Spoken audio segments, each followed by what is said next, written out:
Hey! Hey, I'm CJ, And I'm Robin. and welcome to the Cozy Kitchen.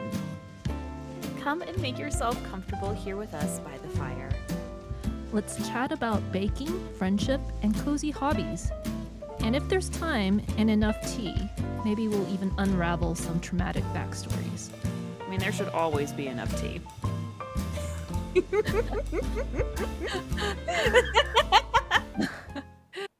Hey, Robin. Hi, CJ. How you doing? I'm good. Today we're going to be talking about March bakes. Woo! Oh man, I'm so excited. Also, how was it March? How did this happen? I know, like I'm still back in 2025. I know, and it happens every single year. January feels like it lasts for 5 years, and then February kind of goes by sort of quick, and then before you know it, we're in March, and it's spring now, I guess. Yeah, How does this? It yeah, was just Christmas. I know. I don't Oh, understand. I know. It's wow. And now we have to do taxes, and there's just so Oh. much in the beginning of the year that just like blurry. We definitely need a little bit of baking fun to contest all of the gross adult responsibilities that we have to do. So I'm glad to be talking to you today. Yes, yes. Let's So, talk about something fun. yes, this is all about fun. And you know what? Even though it's spring, we can still be cozy. We can still Mhm. have a nice little fireside chat because it's healing for the soul. Yeah. So let me ask you this. So there's a lot of stuff to look forward to in the spring. Is there a particular bake associated with any kind of holiday or anything that is spring related that you typically look forward to? So spring related, I start thinking about Chinese New Year, which doesn't happen in March. It usually happens in February.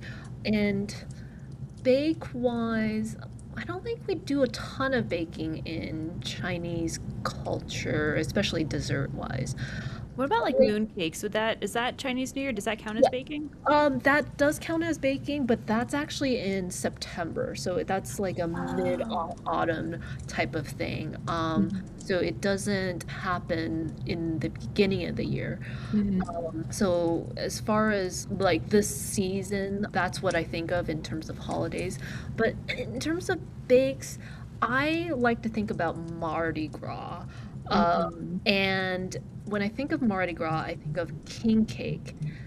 And it's interesting that before this episode, I was doing a little bit of research. The king cake that I had in mind was this pastry-filled frangipan filling, Hmm. pastry, like puff pastry on the outside, and it's this really gorgeous pattern on top that's like circular.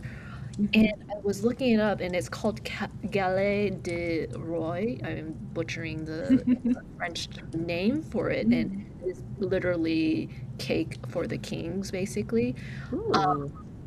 But then I looked up recipes, and I was like, hey, this isn't the thing that I was looking at. King cake, to me, is puff pastry with the almond filling inside. Hmm. But in America, it's really about this brioche bready type of thing with an icing on top and some spices. It looks almost like a cinnamon roll inside, and then the icing on top is like very colorful. So the inside is got like cinnamon and chopped pecans, brown sugar, raisins, Ooh, yes, that sounds delicious. and then outside is this icing, and then you've got the like purple, the orange, the green to be more festive.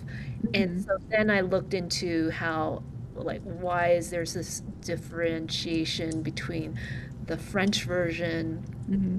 and the American version. And then I realized, oh, New Orleans is really, it has that French influence because it was originally established as a French Catholic city. Yeah. Um, Hmm. yeah, I found that very interesting. But yeah, Yeah. what in March for you is the bake? First of all, I love that you did a deep dive into the king cake because I feel like it's a pretty big part of the beginning of spring, and it's I think that it happens like the whole celebration of Mardi Gras happens right before Lent, where a lot of Catholics Hmm. prepared to do whatever kind of fasting they prefer to do, whether it's like from a specific food or they're going to fast from different things. So it's I love that you did a little bit of a deeper dive into it, because I feel like it would be very different from other countries and how they just how they celebrate the season right before Lent. Hmm. I don't know.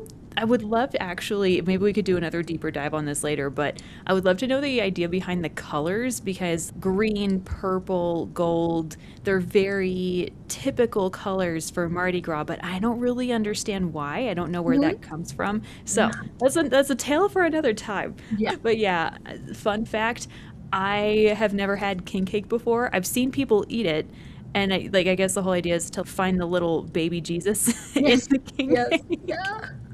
Is I would love to know if, or maybe somebody who's listening would know, is there literally any other cake in the entirety of the world where you look for a little baby doll in the cake?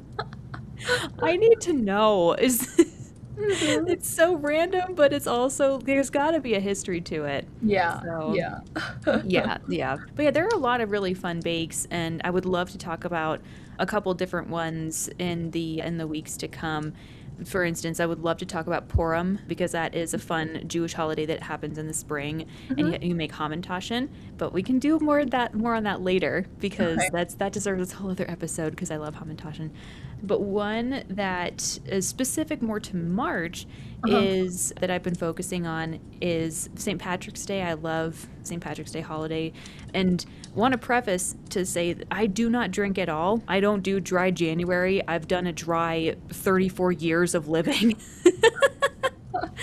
And that's just how I've done it. I don't care to drink. So I don't really do St. Patrick's Day in the very traditional American sense, where people bar and Hmm. they drink green, like beer that's been dyed green.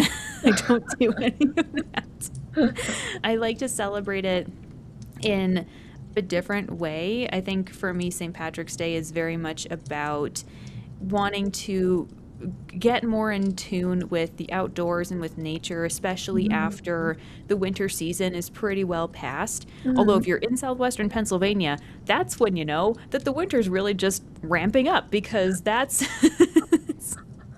It's so it's actually become increasingly more common to have a white Easter and a green Christmas, which is Hmm. very depressing. But for me, if I can, I like to use St. Patrick's Day as a way to get out and about and enjoy nature, and also learn a little bit more about my Irish roots, because I have one half of my family that is Jewish, and then the other half is I'm a super mutt like a lot of Americans. I've got English, I've got I think some Scottish, I got some German, and I have Irish. And I have two great grandparents that were Hmm. from Ireland, which doesn't really amount to a whole lot. But I've always loved learning about a lot of Irish mythology, a lot of Irish heritage. Hmm. So I took a little opportunity to learn a bit more about St. Patrick's Day and Ireland. And soda bread specifically is what I've been really trying to learn more about. And CJ, I don't know, do you know a whole lot about a whole lot of Irish history as far as soda bread is concerned? No, no, I am in the dark on this one, so you're gonna teach me. I don't know how much I could teach you, because I'm still very much learning myself, but we can learn together. We can figure it out together. But basically, there has back in the I think it was between 1845 and 1852, Ireland, the entire country underwent a terrible famine, Hmm. and a lot of people perished from that, Hmm. and there was a blight on a lot of their crops, Hmm. and as a result of that there were a lot of people who died, and a lot of people who had to flee Ireland for their own lives and health and everything. And Hmm. that's where you get a lot of Irish immigrants coming to the United States Hmm. around the mid 1800s. Hmm. And that was a big reason why, is because there was too much disease, too much famine. Hmm. I thought that's I think a very big part of their history, and I feel Hmm. like it's very important to to look at that. Yeah. And soda bread, from the sources that I was seeing, it is a recipe that kind of surfaced Mm-hmm. in the 1830s. Mm. And the reason that it grew, I think, in popularity Mm-hmm. was because it was an easy bread to make and it Mm-hmm. didn't have a whole lot of crazy ingredients. Mm-hmm. Now, CJ, let me ask you this. When you think of bread ingredients, what are some of the main ingredients that come to mind? So when I think of bread, I think of flour, Hmm. water, Hmm. and salt, and then the yeast. Hmm. So really just four ingredients. So Irish soda bread has no yeast in it, hence the Mm-hmm. term soda. It comes from baking Mm-hmm. soda. Mm-hmm. And so that's where it gets that's where it gets its name. Yeah. And so because it has baking soda in it instead of yeast, it doesn't really have a lot of the same texture that a lot of other breads would have. This is Mm-hmm. not like if you slice into a loaf of sourdough, for instance, you Yeah. see a lot of air pockets, you see a lot of the air bubbles. Mm-hmm. But if you look at soda bread, it's much more coarse. Mm-hmm. You definitely don't get that same level of airiness, Uh-huh. and that's mostly because it's just using a different leavening sorry. Mm-hmm. It's using a different leavening agent Uh-huh. than yeast. Yeah. It's also used with a very soft wheat flour. I think Uh-huh. for a lot of breads you use very high protein flour, right? Like we've talked about Oh, this before with our pizza making episode, yeah. because that has a lot of protein to help develop the gluten and everything. Right. And Right. with soda bread, I think that another reason why it was made in Ireland was because the type of wheat that was grown to make soda bread is, I think, a softer kind of a wheat. I don't think it has Oh, the same amount of protein in it. interesting.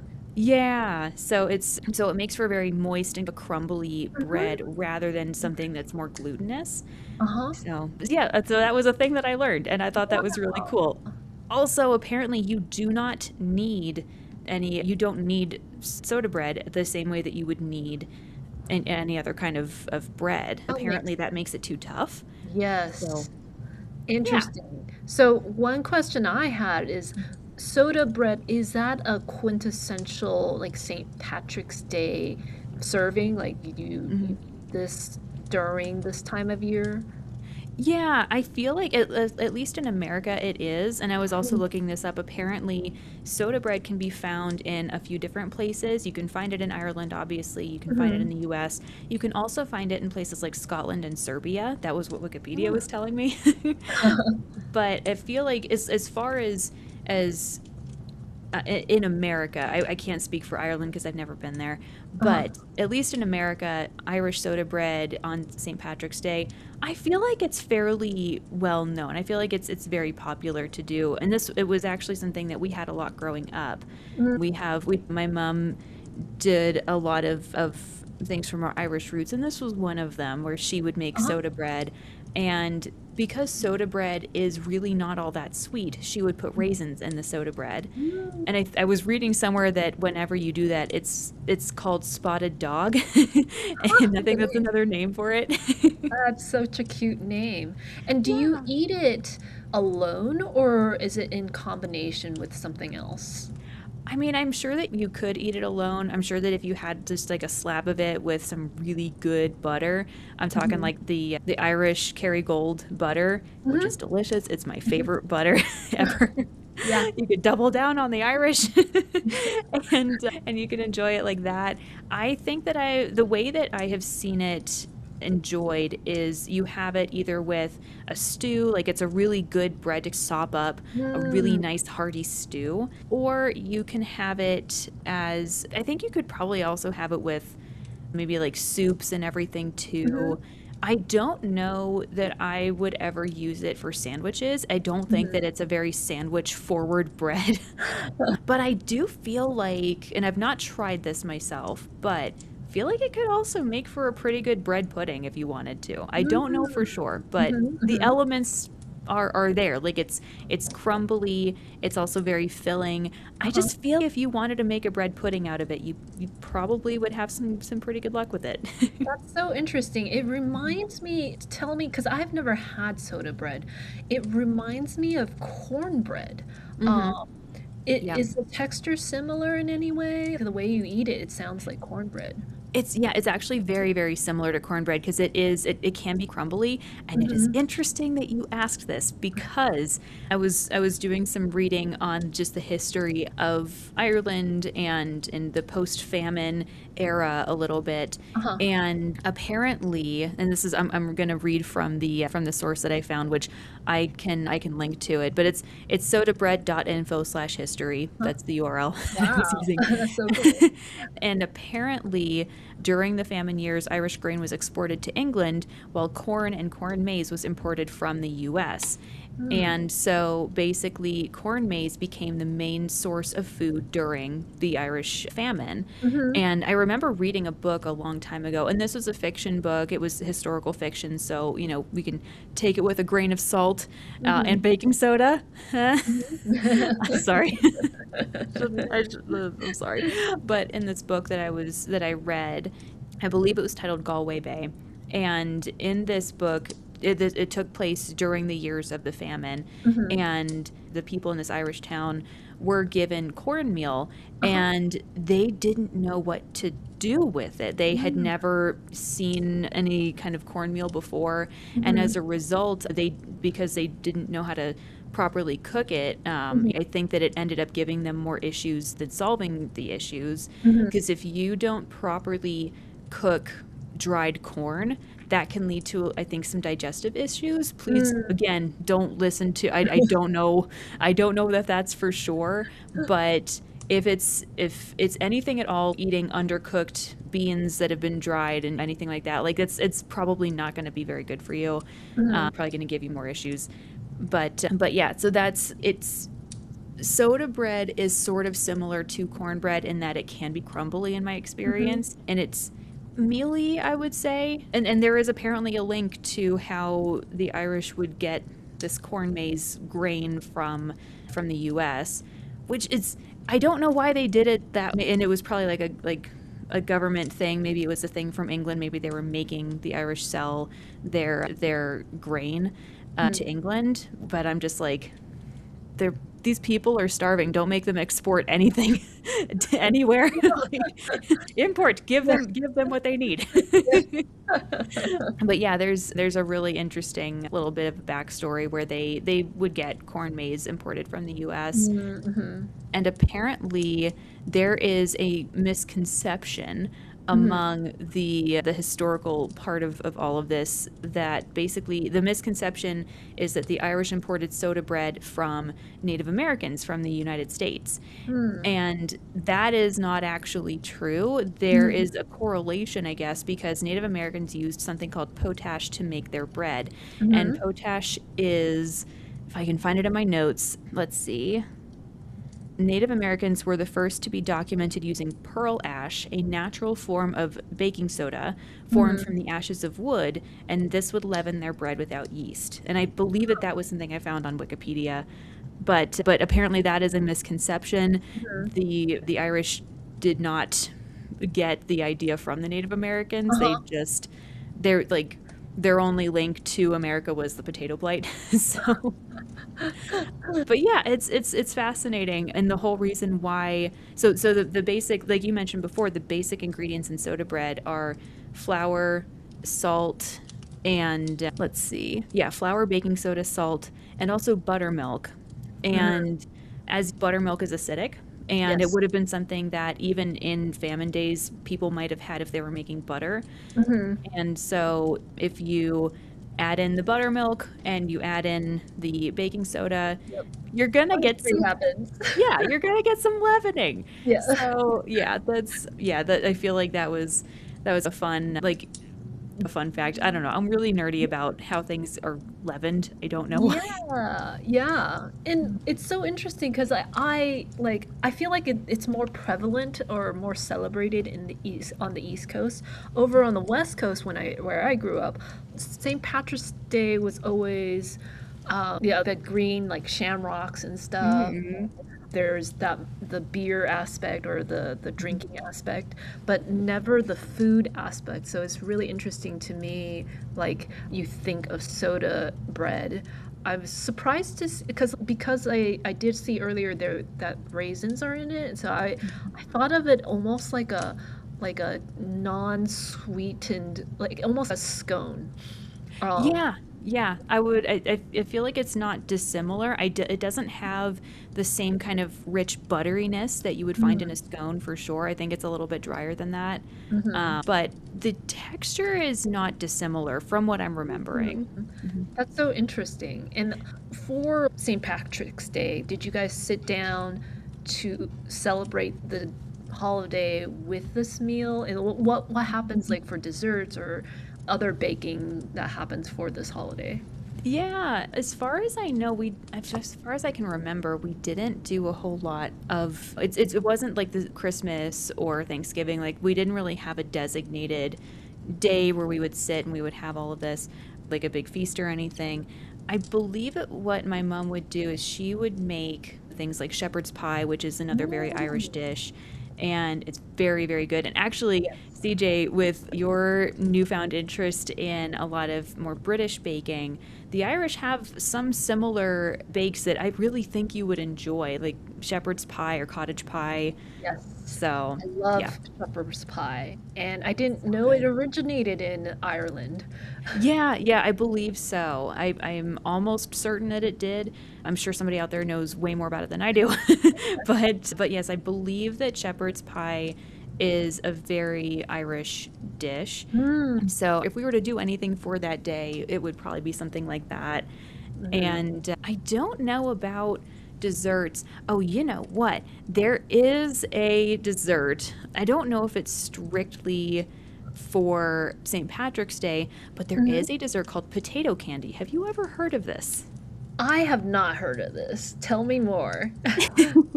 All right, so there are potatoes in here.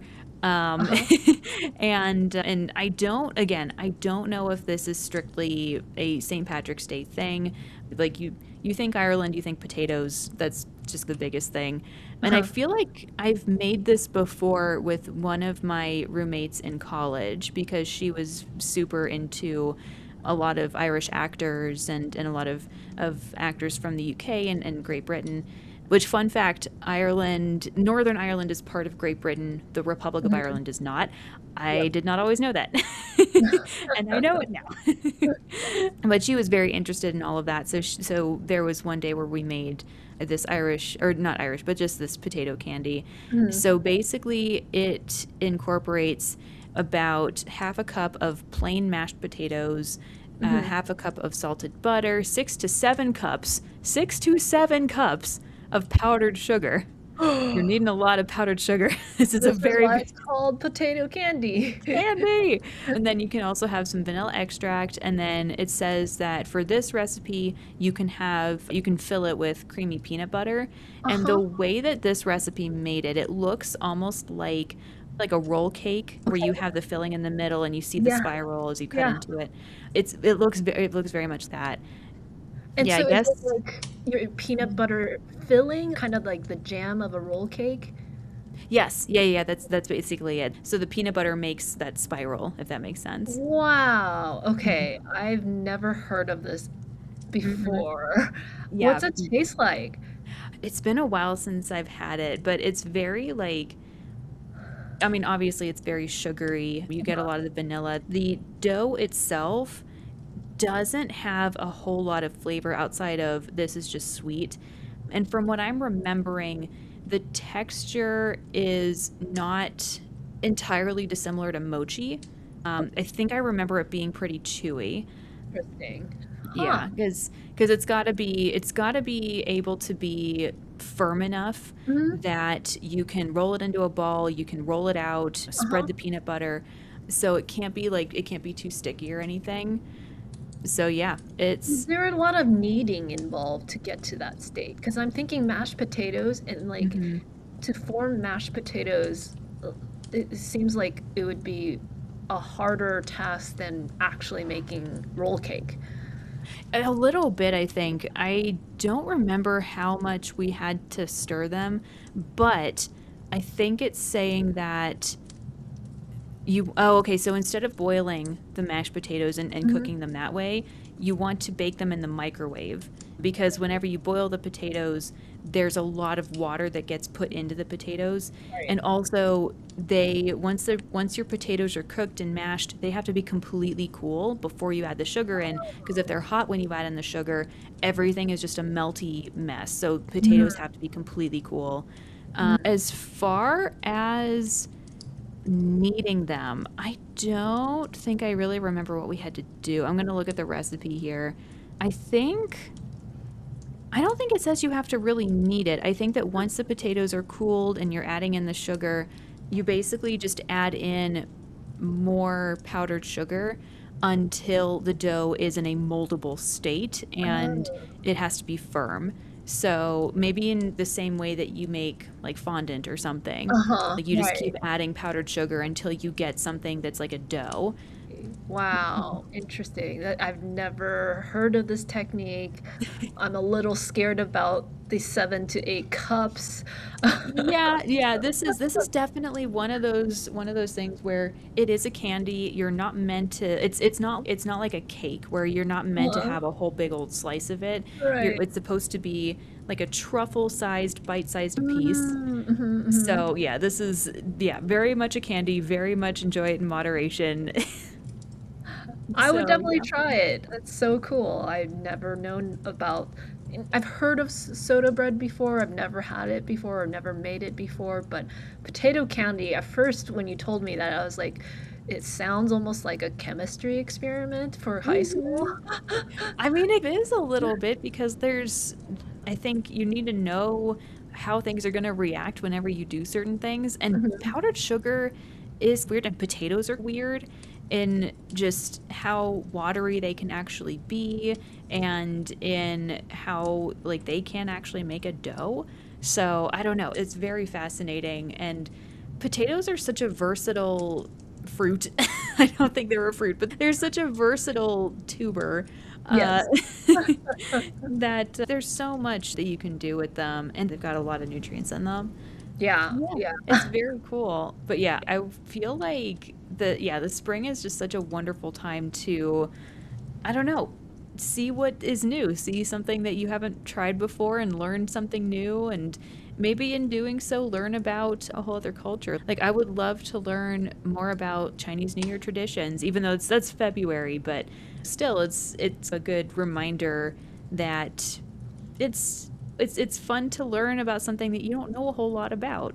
So, Yeah, yeah. The Chinese New Year, now that I think about it, I think the desserts that we had were like tangyuan, which is the kind of like a mochi ball that's filled with sesame inside, but it's served in a hot soup, mhm. often in a broth made of fermented rice. So it was like a rice wine type of solution, but it's diluted and it's a little bit sweetened, and Mhm. it's a soup, a sweet soup, and Ooh. often they'll add a flour called I can't pronounce it. It's this Mhm. little flour that has this particular scent to it, and yeah, it's served in this brothy, like hot piping soup at the end of the meal. And usually for Chinese New Year, they go all out. Like Mhm. it's a big deal in China, in a lot of parts of Asia. They celebrate it like you would. It's probably the biggest holiday. They have basically the entire, I want to say entire like week or two off. Mhm. And they just like Wow. people, because a lot of China, a lot of people from the rural parts of China will, for most of the year, live in the city and do all their work and earn money there. But when it comes to the holidays, and specifically Chinese New Year, they travel home to spend time with family. And so there's no work, and they call it 团圆, which is to reunite. Wow. So it's a massive feast. And then the one dessert that I would say happens during that time of year is, in my mind, tangyuan. Mhm. And Yeah, so not a whole lot of baking. Yeah, but that's still delicious though. It sounds like there's a lot of really wonderful stuff to look forward to during Chinese New Year. I don't know I don't know what animal is for this year. I don't remember. It is the horse. Oh, very cool. Oh, that's neat. Yes, and my mom is a horse, Oh, so it's one of there's like super all sorts of superstitions around like every animal. And my mom is a horse, and my dad happens to be a tiger. oh, And cool. in Chinese, when you combine the two, it's called ma ma hu hu. Like ma is horse and hu is tiger. Mhm. And when you combine the two, and it becomes this proverb. Well, it's not really a proverb, it's just like a little saying, mama hoo hoo, which means mediocre. Oh my gosh. That's crazy. I never knew that. Are there other combinations of the other 12 animals or Yeah, is there it are. Oh my gosh. I need to know. That's so So, neat. so I'm actually a rooster or chicken, and the this one's a better combination. And my husband is a dragon, and so the phoenix is a big thing in like Asian culture, Mhm. and but there's no phoenix in the zodiac. So, but there is a dragon in the zodiac. So there's dragon, and then there's a chicken, and but because my husband's a dragon and I'm a chicken, somehow his dragonness elevates me to Phoenix. So Mhm. we're considered a good pair. Oh, that's so cool. Oh my gosh, like you already knew that you were a good pair, but this just seals the deal. It's just like some silly cultural, I don't know, superstition or like. Mhm. But it's funny. My husband and I happens to be this pairing, but his dad's Oh. also a dragon, and his mom is also a chicken. Oh my gosh, that's so cool. Oh my goodness. So it's just that just means it was meant to be. Yeah, yeah, it was meant to be. But there are all sorts of other combinations. Wow, I'm gonna have to look that up because my partner and I are both sheep because we were both born in the same year. Uh-huh. So I don't know what the protocol is for if you're the same. Yeah, that I don't know. There's so many stupid beliefs. So That's don't so read into cool. it. Yeah. That's so cool though. I'm learning so many new things already. Yes. That's awesome. And I feel like I saw something on, and this was on social media. This was a while ago. So my apologies if this is not the correct thing for Chinese New Year, but for a while there on Instagram and on I think TikTok as well, there was a dessert called Tanghulu.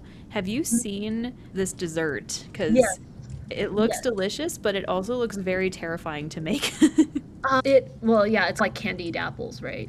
Yeah, yeah. The way that I saw it featured online was somebody would get like a kebab, like a skewer, Mhm. and they would put grapes and strawberries and other kinds of fruits on there, and they would coat it in a liquid sugar that would become like rock Yep, hard, yep, and it would make the most satisfying crunching noises when people bit yes. into it. Yep, yep. Yep. The last time I was in China, this was pre-pandemic, and they sold it on the street, and I had Mhm. one. So what it is, like traditionally, it's like this red fruit. It's a hawthorn fruit, and that's like Ooh. very tangy, and that's why when you cover it with sugar, it's like a kind of a perfect pairing. Hmm. So yeah, it's very traditional. I think it's good, but I don't seek it out. But for a lot of people, I think it's like it has a nostalgic feeling for them, memory. Very cool. And is that particular to any holiday, or do you see that more often for the Chinese New Year, or does it just depend? I don't know because I never really lived in China.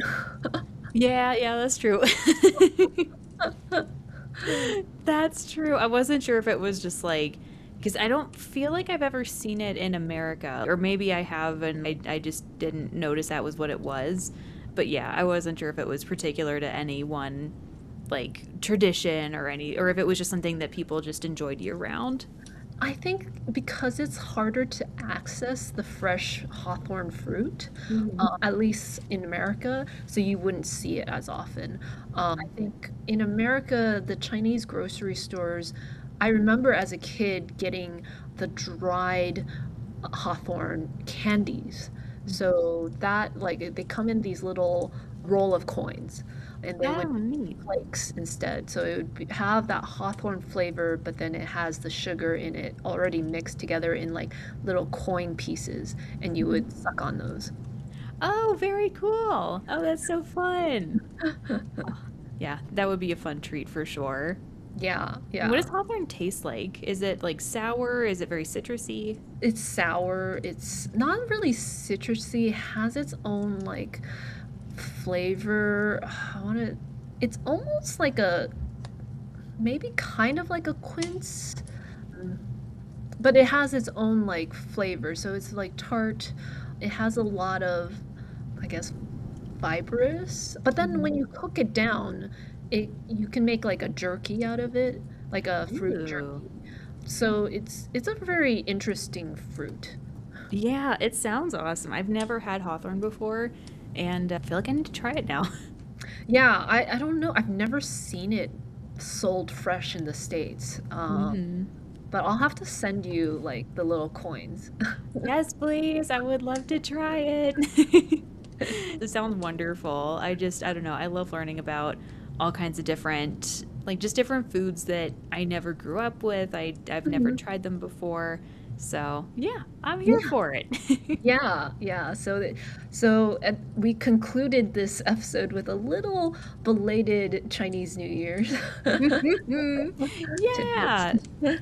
You know what? It's the celebration that keeps on going. Yeah, but yeah, we'd love to know if anybody listening, if you have any fun springtime holidays that you want to mention or any springtime bakes, please let us know. Or if you're trying something new that you've never tried before, we'd love to know that too. Yep. So there's all kinds of good stuff out there. Yeah.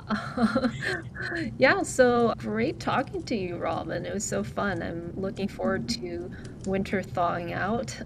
Yes, me too. I'm very excited to talk more about more bakes that are coming up in the spring and all kinds of new flavors that we can put in our bakes once more.